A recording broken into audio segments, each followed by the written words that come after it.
चलिए अब नजर डाल लेते हैं तेज रफ्तार अंदाज में खबरों पर।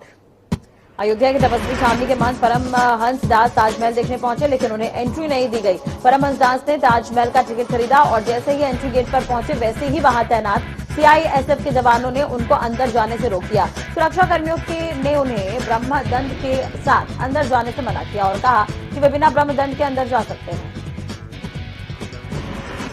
परमहंस दास ब्रह्मदंड के साथ ही अंदर प्रवेश करना चाहते थे, जिसके बाद परमहंस दास ने वीडियो वायरल करके बताया कि जब वो एंट्री कर रहे थे तब वहां पर मौजूद स्टाफ ने उन्हें रोक दिया और कहा कि आप भगवा कपड़े पहने हैं, इसलिए आपकी एंट्री नहीं होगी। साथ ही उन्होंने आरोप लगाया कि विशेष मजहब के लोगों को यहाँ ज्यादा महत्व दिया जाता है।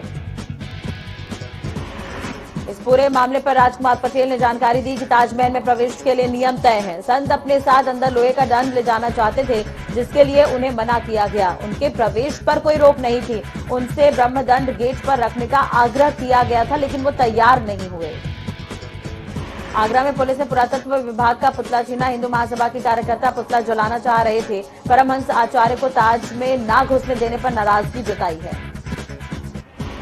सांसद और केंद्रीय मंत्री साध्वी निरंजन ज्योति एक दिवसीय दौरे पर रही। इस दौरान उन्होंने कांग्रेस पर कटाक्ष करते हुए कहा कि हनुमान चालीसा पढ़ने पर देशद्रोह कैसे हो गया। कांग्रेस शासित राज्य में संतों की हत्या करने वाले लोगों पर देशद्रोह लगाना चाहिए। जिन्होंने संतों की हत्या की, कांग्रेस उसे पाल रही है।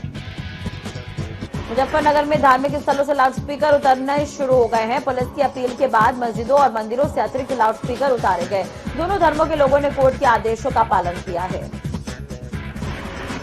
योगी आदित्यनाथ के दिशा निर्देशों का पालन करते हुए संगम नगरी प्रयागराज की जामा मस्जिद ने अनूठी पहल की है। मस्जिद में लगे 6 लाउड स्पीकरों में से 4 को हटा दिया गया है, जबकि बाकी बचे 2 का वॉल्यूम भी काफी कम कर दिया गया है।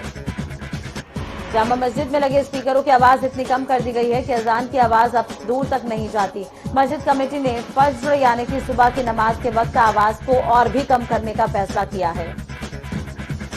लखनऊ में लाउडस्पीकर को लेकर पुलिस कमिश्नरेट में कार्रवाई शुरू कर दी गई है। कई मस्जिदों और मंदिरों से लाउडस्पीकर उतारे गए। साथ ही कई मस्जिदों और मंदिरों को नोटिस जारी किया गया। योगी आदित्यनाथ के दिशा निर्देशों का पालन करते हुए सहारनपुर में लोग अपने धर्म स्थलों से लाउडस्पीकरों को उतार रहे हैं। मस्जिद में लगे लाउड स्पीकरों को लोगों ने खुद उतारना शुरू कर दिया है। पुलिस ने सभी धर्म स्थलों के प्रमुखों को लाउडस्पीकर की आवाज को नियंत्रित करने को कहा है। लखनऊ में ऊर्जा मंत्री एके शर्मा ने मध्यांचल और दक्षिणांचल डिस्काम के विद्युत व्यवस्था की समीक्षा की, जहां उन्होंने उपभोक्ताओं को निर्बाध विद्युत आपूर्ति सुनिश्चित करने के लिए निर्देश दिए। साथ ही बिजली बिल जमा करने की भी अपील की। भले ही देश में कई हिस्सों में कुछ शरारती तत्व माहौल खराब करते रहे हों, लेकिन रामपुर में बालाजी यात्रा के दौरान मुस्लिमों ने रमजान के पवित्र महीने में उनका जोरदार स्वागत किया। सपा के भोजीपुरा से विधायक शहजुल इस्लाम आजम खान की राह पर चल पड़े हैं। उनके पेट्रोल पंप पर बुलडोजर चलने के बाद सफाई खेमे के आगे न आने पर उनकी अंदर खाने से नाराजगी की चर्चा थी। इस पर भी मुहर लग गई है। बुलडोजर प्रकरण में विधान परिषद में नेता प्रतिपक्ष संजय लाठर के नेतृत्व में जांच को पहुंचे सपा के प्रतिनिधिमंडल से ही शहजुल ने किनारा कर लिया। मुलाकात तक नहीं की। प्रेस कॉन्फ्रेंस में यह सवाल उठा तो संजय लाठर ने सफाई पेश की। खाद्य एवं रसद राज्य मंत्री सतीश चंद्र शर्मा रामनगरी अयोध्या पहुंचे। सबसे पहले हनुमानगढ़ी पर पूजा किया और रामलला के दरबार पहुंचकर हाजिरी लगाई। तो वहीं श्री राम जन्मभूमि परिसर में विराजमान रामलला के जन्म स्थान पर हो रहे भव्य मंदिर निर्माण स्थल का भी जायजा लिया। वहीं दर्शन पूजन करने के बाद सतीश चंद्र शर्मा सर्किट हाउस पहुंचे, जहां पर बीजेपी के नेताओं ने उनका भव्य स्वागत किया।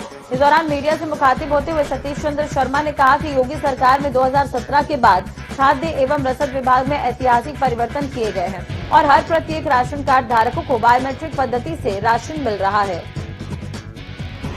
हमीरपुर जिले की हिंदुस्तान लीवर फैक्ट्री से 11 दिन पहले साबुन लूटकर बिहार के लिए निकला ट्रक लापता हो गया था। पुलिस ने ट्रक को माल समेत 4 अभियुक्तों के साथ पकड़ा है। अभियुक्त माल बेचने की फिराक में थे।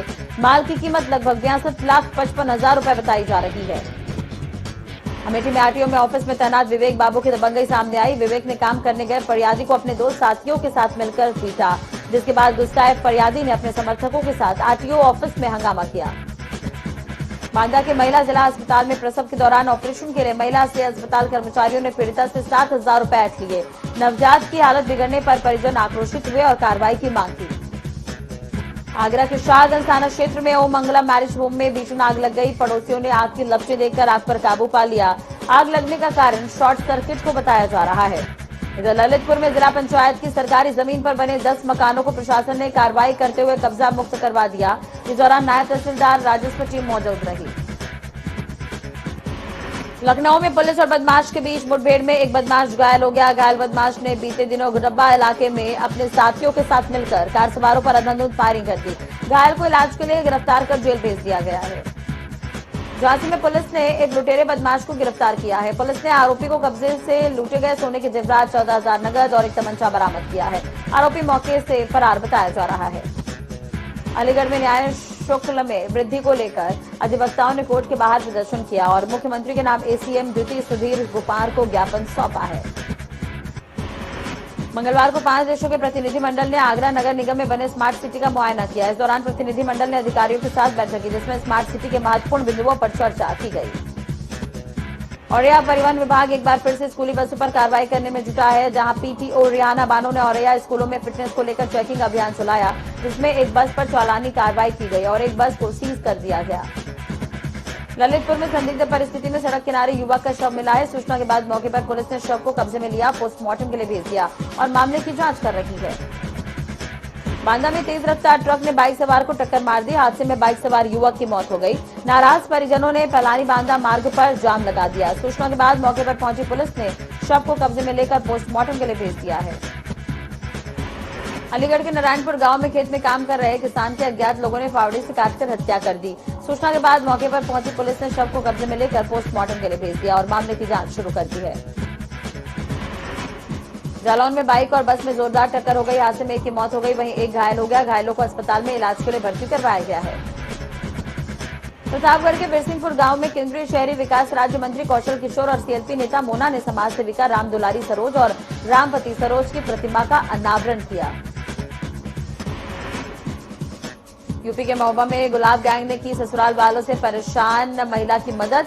बताया जा रहा है कि महिला का पति जितेंद्र वर्मा किसी और युवती को लेकर फरार हो गया, जिससे ससुराल वालों ने महिला की घर से बेदखल कर उसके बाद गुलाब गैंग मदद के लिए सामने आई।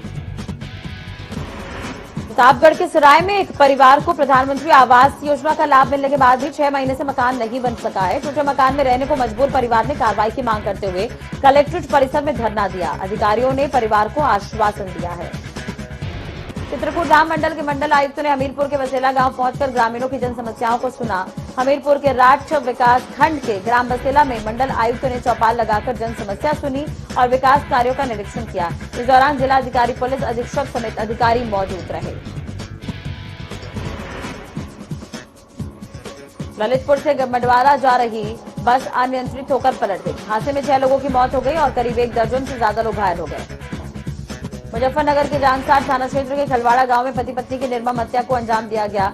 वहीं हत्या की वारदात से क्षेत्र में हड़कंप है, जिसे देखते हुए एसएसपी पुलिस फोर्स के साथ घटनास्थल पर पहुंचे और जांच पड़ताल शुरू कर दी। फर्रुखाबाद में अवैध अतिक्रमण अभियान के तहत लगातार 7वें दिन भी बुलडोजर जमकर गरजा। शहर के बड़पुर क्षेत्र में माता मंदिर के बाहर नाले पर अवैध अतिक्रमण कर बनाई गई दुकानों को हटाया गया। हिंदुवादी नेताओं ने मंदिर के बाहर दुकानदारों के खिलाफ कार्रवाई से पहले लाल गेट पर फुटपाथ के किनारे बनी मजार को हटाने की मांग की। मामले पर नगर मजिस्ट्रेट ने लाल गेट जाकर मजार के संरक्षक से बात की और 24 घंटे में हटाने का अल्टीमेटम दिया। मुख्यमंत्री पुष्कर सिंह धामी ने राज्य बाल अधिकार संरक्षण आयोग की तरफ से आयोजित पॉस्को एक्ट कार्यशाला में शिरकत की, जहां बाल विकास विभाग की मंत्री रेखा आर्य और आयोग की अध्यक्षा ने मुख्यमंत्री का स्वागत किया। कार्यशाला में पुलिस महकमे की महिला विवेचक, सब इंस्पेक्टर, डीजीपी समेत कई विशिष्ट लोग मौजूद रहे। मुख्यमंत्री पुष्कर सिंह धामी ने मुख्यमंत्री आवास स्थित मुख्य सेवक सदन में बड़ी संख्या में प्रदेश के कई क्षेत्रों से आए लोगों से भेंट की। मुख्यमंत्री ने सभी की समस्याएं सुनी और संबंधित अधिकारियों को जन समस्याओं के निराकरण के निर्देश दिए हैं। युवा मोर्चा का एक डेलीगेशन उत्तराखंड के दौरे पर आ रहा है। युवा मोर्चा की तरफ से सुशासन यात्रा उत्तराखंड में निकाली जाएगी। राष्ट्रीय अध्यक्ष तेजस्वी सूर्य के साथ एक डेलीगेशन उत्तराखंड आ रहा है। 28 अप्रैल से 1 मई तक यात्रा चलेगी। उत्तराखंड सरकार में मंत्री सौरभ बहुगुणा कोरोना पॉजिटिव हो गए हैं। इसकी जानकारी उन्होंने सोशल मीडिया पर दी है। कल सुबह अपना आरटीपीसीआर टेस्ट करवाया, जिसमें पॉजिटिव निकले हैं बहुगुणा। सड़क दुर्घटना में घायल लक्सर एसडीएम संगीता कन्नौजिया को मंगलवार को एम्स की ट्रॉमा इमरजेंसी में भर्ती करवाया गया। डॉक्टर्स ने प्रारंभिक जांच में बताया कि सर्वाइकल स्पाइन इंजरी से ग्रसित है। केदारनाथ धाम में पुनर्निर्माण कार्य का जो है निरीक्षण करने के साथ ही यात्रा व्यवस्थाओं का जायजा लेने के बाद कालीमठ पहुंचे सीएम धामी ने गौरीकुंड से रामबाड़ा चौमासी कालीमठ मोटर मार्ग की घोषणा की। साथ ही सीएम धामी ने शहीद राम सिंह विद्यालय का उच्चीकरण करने, कोटमा विद्यालय में भवन निर्माण, जलौन और सियासुगढ़ सड़क मार्ग निर्माण के साथ ही